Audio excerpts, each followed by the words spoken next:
लहज़ह मोमिन की नई शान नई आन, गुफ्तार में किरदार में अल्लाह की बुरहान, हर लहज़ह मोमिन। मलकाए तरन्नुम नूरजहां की जात के कई पहलू हैं जिनसे बहुत से लोग नावाकिफ हैं। उनकी फनी जिंदगी एक खुली किताब की मानिद है जिसे पढ़कर बखूबी अंदाजा हो जाता है कि वो मकबूलियत और शोहरत की किन बुलंदियों पर फाइज थीं। मलकाए तरन्नुम की जाती जिंदगी के हवाले से माजी और बाद में कई तरह की बातें होती रहीं, जिसकी वजह से मैडम का वकार मजरूह हुआ। मैडम नूरजहां की जिंदगी का रूहानी पहलू भी था जिसके बारे में उन्होंने अपनी जिंदगी में कभी बात नहीं की और न ही उन्होंने अपने बच्चों से इस बारे में कुछ कहने को कहा। मैडम नूरजहां रमजान में किस तरह गरीबों की मदद करती, पैसों के बैग भरकर लाहौर में कहां जाती, उनकी कामयाबी में बुजुर्गों की दुआओं का कितना हाथ था, ये सब कुछ हम बताएंगे आज की इस वीडियो में।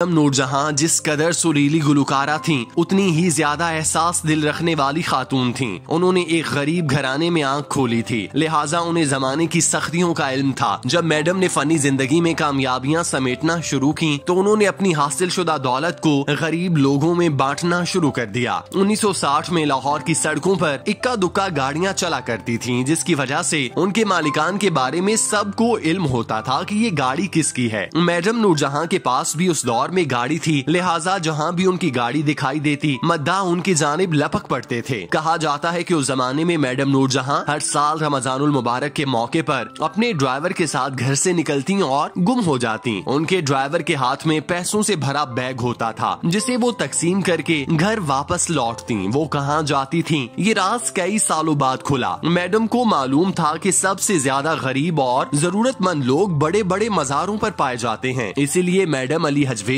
और बीबी पाकदामन के मजार पर जाया करती और वहाँ पर मौजूद गरीब लोगों की पैसों से मदद करती। लाहौर के अलावा मैडम नूरजहां ने कसूर भी जाना शुरू कर दिया, जहाँ वो बाबा बुल्ले शाह के मजार पर हाजिरी दिया करती। मैडम नूरजहां की शख्सियत में जो रूहानी पहलू था उसकी इब्तिदा इस मजार से पड़ी थी, जहाँ नूरजहां छोटी उम्र में अपनी वालिदा के साथ आती थी। चूँकि उन्हें गाने का शौक था तो वो एक दिन मजार पर कोई कलाम पढ़ रही थी तो एक मजजूब उनकी आवाज सुनकर पास आया और सर पर हाथ फेर कर कहने लगा, तेरी आवाज बहुत अच्छी है। इस मौके पर मजजूब ने नूरजहां को दुआ दी कि तेरी आवाज पूरी दुनिया में गूंजेगी। इस दौरान मजजूब ने अपनी बंद मुट्ठी खोली जिसमें रोटी थी। उसने रोटी के अंदर से अचार निकाला और नूरजहां को दे दिया। ये देखकर नूरजहां की वालिदा हैरत जदा हुई लेकिन कुछ ना बोली। नूरजहां ने अचार खा लिया लेकिन उनकी आवाज खराब होने की बजाय मजीद सुरीली हो गई। इस हवाले से उनकी बेटी मरहूम जिल्ले हुमा ने किसी सहाफी को बताया था कि उनकी वालिदा इस दुनिया की पहली गुलकारा थीं जो खट्टी चीजें खाकर गाने गाया करती थीं। हालांकि ये चीजें किसी भी गुलकार के लिए मौत का बायस बनती हैं, लेकिन मैडम नूरजहां के मामले में ऐसा कुछ नहीं था। वो हर गाने की रिकॉर्डिंग करने से पहले कुछ खट्टा खाती और फिर सुरीली आवाज में गीत रिकॉर्ड कराती।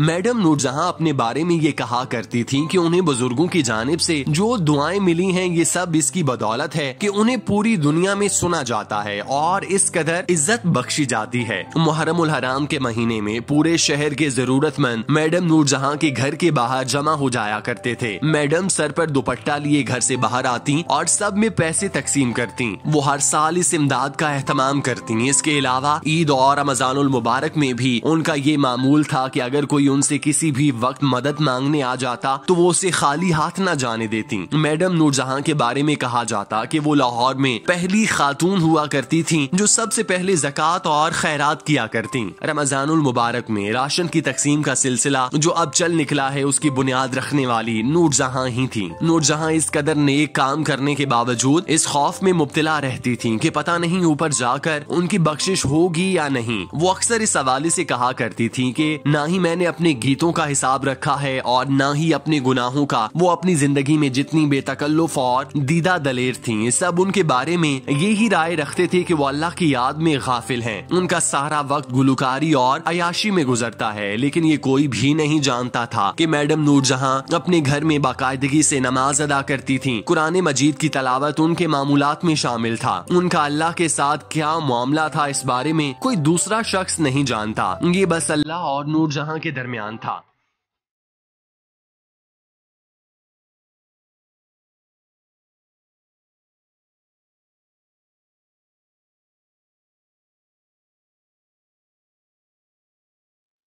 साठ की दिहाई में नूरजहां ने मारूफ बुजुर्ग शख्सियत चोरा शरीफ के दरबार में हाजिरी दी और दरख्वास्त की कि मेरे लिए दुआ करें, मैं गुनहगार हूँ, दुआ करें मेरी बख्शिश हो जाए। जिस पर उन्हें जवाब मिला कि उन्होंने 65 की जंग में जिस तरह पाकिस्तानी अवाम और फौज के जज्बे और वलवले को उभारा, मुझे सोने रब से पूरी उम्मीद है कि वो आप पर नजरे करम फरमाएंगे और आपको उन बंदों में शामिल करेगा जो उसकी बख्शिश हासिल करेंगे। मैडम नूरजहां का अल्लाह के साथ ताल्लुक कितना करीबी था, ये उनकी वफात वाले दिन से बखूबी जाहिर हो गया। मैडम नूरजहां का जब इंतकाल हुआ तब रमजानुल मुबारक की 27वीं रात थी। अल्लाह पाक ने इस बाबरकत और रहमतों वाली रात में मैडम नूरजहां को अपने पास बुलाया। 27वीं की रात को वफात पाने वाली मैडम नूरजहां ने अपने पीछे उन आवाजों और लोगों को खामोश करवा दिया जो उनकी जाती जिंदगी में किरदार कशी से किसी तौर बाज नहीं आते थे और उन्हें अयाश परस्त और रंगीन मिजाज गुलकारा साबित करने पर तुले रहते थे। अल्लाह पाक मैडम नूरजहां की कब्र पर रहमतों और बरकतों का नुज़ूल फरमाए। आमीन।